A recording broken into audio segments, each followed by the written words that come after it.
Eyler-Venn diaqramına uyğun bəndləri müəyyən edin.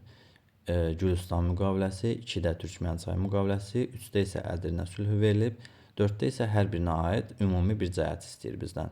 Qacarlar dövləti ruslara hərbi təzminat ödəməli idi. Bu, yalnız Türkmənçay sülhündə öz əksini tapmışdı. A-nı buraya yazırıq.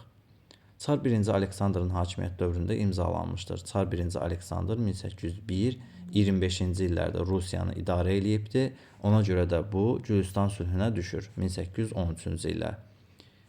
B-ni yazırıq 1-in yanına. Cənubi Qafqazda Çar Rusiyasının işğalları təsdiqləndi. Hər üç müqavilədə Çar Rusiyasının Cənubi Qafqazdakı işğalları təsdiqlənirdi. Ona görə də 3-ə, 4-ə C variantını yazırıq. Ahalısıq paşalığının bir hissəsi Rusiyaya ilhaq edildi. Bu, Ədirnə sülhünün maddələrindən biri idi. 3-ə D yazırıq. İlk Rus məskənləri yaradıldı. Bu müqavilələrdən heç biri üçün xarakterik deyildi. Onların heç birində Rus məskənlərinin yaradılmasından bəhs olunmurdu. Y variantını çıxacağıq. Y variantı olanları dərhal cavablardan da çıxardaq.